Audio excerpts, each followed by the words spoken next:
नमस्कार विद्यार्थी मित्रांनो, पाठीमागच्या व्हिडिओमध्ये मी तुम्हाला प्रश्न विचारला होता, कृष्णाकाठ हे आत्मचरित्र कोणाचे आहे? तर या प्रश्नाचं योग्य उत्तर आहे यशवंतराव चव्हाण. वारंवार यावर पोलीस भरतीला, तलाठी भरतीला प्रश्न विचारला गेला आहे. कृष्णाकाठ हे आत्मचरित्र आहे. कोणाचं आहे? यशवंतराव चव्हाण. विद्यार्थी मित्रांनो, या व्हिडिओमध्ये एकूण 15 प्रश्न आपण बघणार आहोत.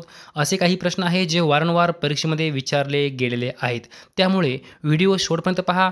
चला तर बघूया प्रश्न पहिला. प्रश्न पहिला आहे, इलेक्ट्रॉनचा शोध खालीलपैकी कोणी लावला? हा प्रश्न कोल्हापूर पोलीस भरती 2025 मध्ये विचारला गेलेला आहे. पर्याय पहा, Rutherford, Thomas Edison, Albert Einstein, J Thomson. काय म्हटलं आहे? इलेक्ट्रॉनचा शोध खालीलपैकी कोणी लावला? या ठिकाणी योग्य उत्तर आहे जे थॉम्सन यांनी इलेक्ट्रॉनचा शोध लावला. पुढे पहा, रत्ना ही खालीलपैकी कोणत्या फळाची जात आहे? पर्याय पहा, बोर, चिकू, आंबा, संत्री. तर ध्यानात ठेवायचं आहे आंबा. रत्ना ही आंबा या फळाची जात आहे. ट्रिक सांगतो, रत्नाला आंबा आवडतो, रत्नाला आंबा आवडतो असं लक्षात ठेवायचं आहे. रत्नाला आंबा आवडतो. मग रत्ना ही खालीलपैकी आंबा या फळाची जात आहे असं लक्षात ठेवायचं आहे.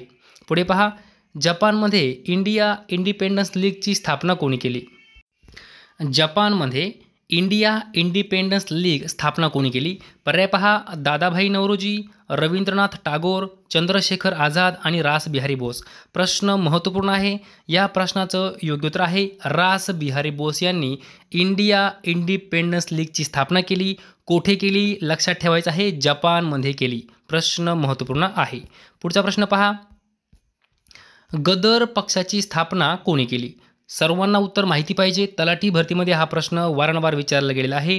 पोलीस भरतीमध्ये प्रश्न वारंवार विचारला गेलेला आहे.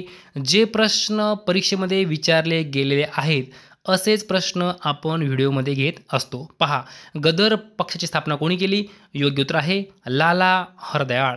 लाला हरदयाळ. आता तुमच्यासाठी प्रश्न आहे, गदर पक्षाची स्थापना लाला हरदयाळ यांनी केली, ती कोठे केली? कमेंटमध्ये मला उत्तर सांगायचं आहे.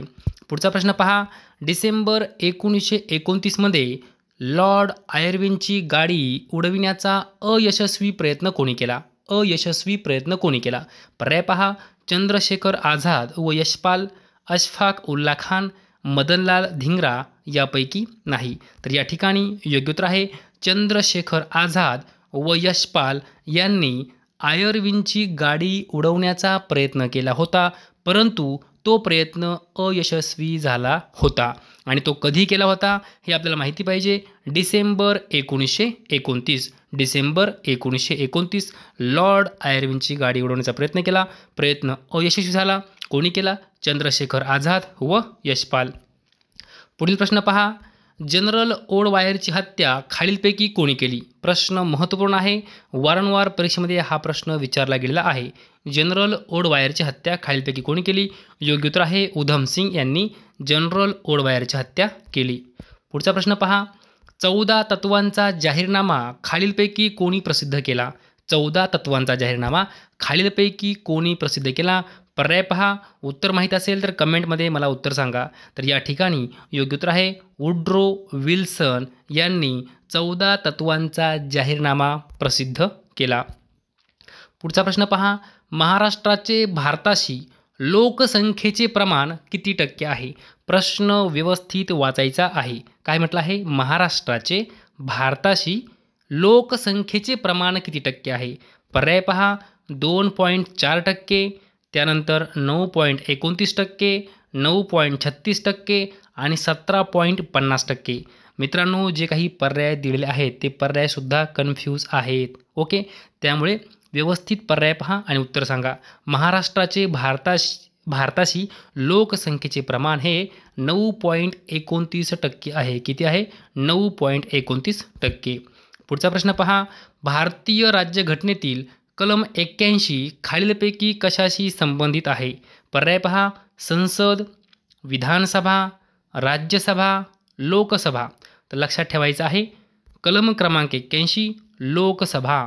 भारतीय राज्यघटनेतील कलम क्रमांक 81 लोकसभेशी संबंधित आहे. पुढील प्रश्न पहा, मसुदा समितीची स्थापना कधी झाली? हा प्रश्न तलाठी भरतीमध्ये विचारला गेला आहे, पोलीस भरतीमध्ये वारंवार विचारला गेला आहे. त्यामुळं प्रश्न महत्त्वपूर्ण आहे आणि तारीख तुम्हाला माहितीच पाहिजे. काय म्हटलं आहे? मसुदा समितीची स्थापना कधी झाली? पर्याय पहा.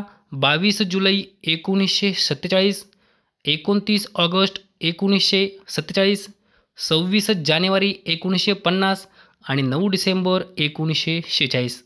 विद्यार्थी मित्रांनो, तुम्हाला पर्याय मी असे दिलेले आहेत की त्या त्या तारखेला काहीतरी घटना घडलेली आहे, म्हणून चारही पर्याय व्यवस्थित वाचायचे आहे. ओके, तर या ठिकाणी योग्य उत्तर आहे मसुदा समिती स्थापना 29 ऑगस्ट 1947 रोजी झाली. मसुदा समिती स्थापना 29 ऑगस्ट 1947. पुढील प्रश्न पहा. महाराष्ट्राची उपराजधानी कोणती आहे? प्रश्न सोपा आहे. पर्याय पहा. पुणे, कोल्हापूर, मुंबई, नागपूर. या ठिकाणी योग्य उत्तर आहे नागपूर. महाराष्ट्राची उपराजधानी नागपूर. पुढील प्रश्न पहा. 1857चे भारतीय स्वातंत्र्य समर हा ग्रंथ कोणी लिहिला? प्रश्न महत्त्वपूर्ण आहे. तलाठी भरतीमध्ये हा प्रश्न विचारला गेलेला आहे, पोलीस भरतीमध्ये प्रश्न विचारला गेला आहे. पर्याय पहा. नामदेव ढसाळ, व.पु. काळे, स्वातंत्र्यवीर सावरकर, पु. ल. देशपांडे. तर या ठिकाणी योग्य उत्तर आहे स्वातंत्र्यवीर सावरकर यांचा ग्रंथ आहे कोणता? 1857चे भारतीय स्वातंत्र्य समर हा ग्रंथ आहे स्वातंत्र्यवीर सावरकर यांचा आहे. पुढील प्रश्न पहा. हिंदुस्थान रिपब्लिकन असोसिएशनची स्थापना सचिंद्रनाथ सन्याल यांनी कोणत्या वर्षी केली? या ठिकाणी वर्ष विचारलेलं आहे, लक्षात ठेवायचं आहे. हिंदुस्थान रिपब्लिकन असोसिएशनची स्थापना सचिंद्रनाथ सन्याल यांनी केली आहे. ती कोणत्या वर्षी केली आहे हे आपल्याला या ठिकाणी विचारलेलं आहे. पर्याय पहा. 1942, 1924, 1824, 1832. तर या ठिकाणी योग्य उत्तर आहे 1924 या वर्षी हिंदुस्थान रिपब्लिकन असोसिएशनची स्थापना केलेली आहे. सचिंद्रनाथ सन्याल यांनी ही स्थापना केलेली आहे. पुढचा प्रश्न पहा. जागतिक हरित क्रांतीचे जनक कोणाला म्हणतात? प्रश्न महत्त्वपूर्ण आहे. पर्याय. Vasantrao Naik, M.S. Swaminathan, Panjabrao Deshmukh, Norman Borlaug. तर या ठिकाणी योग्य उत्तर आहे नॉर्मन बोरलॉग यांना जागतिक हरित क्रांतीचे जनक म्हणतात. पुढील प्रश्न पहा. पिलीभीत राष्ट्रीय उद्यान कोणत्या राज्यात आहे? प्रश्न महत्त्वपूर्ण आहे. पर्याय पहा. तेलंगणा, आंध्र प्रदेश, उत्तर प्रदेश, मध्य प्रदेश. तर या ठिकाणी योग्य उत्तर आहे उत्तर प्रदेश राज्यामध्ये पिलीभीत हे राष्ट्रीय उद्यान आहे. आता विद्यार्थी मित्रांनो, आपला शेवटचा प्रश्न आहे आणि या प्रश्नाचं उत्तर तुम्ही मला कमेंट बॉक्समध्ये सांगायचं आहे. पहा. सर्प या शब्दाला खालीलपैकी कोणता शब्द समानार्थी नाही?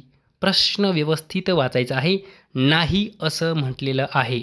पर्याय पहा. उरग, फणी, अही, शैल. तर या ठिकाणी योग्य उत्तर तुम्ही मला कमेंटमध्ये सांगायचं आहे. जर तुम्हाला हा व्हिडिओ आवडला असेल तर नक्की लाईक करा, शेअर करा, सबस्क्राईब करा. धन्यवाद.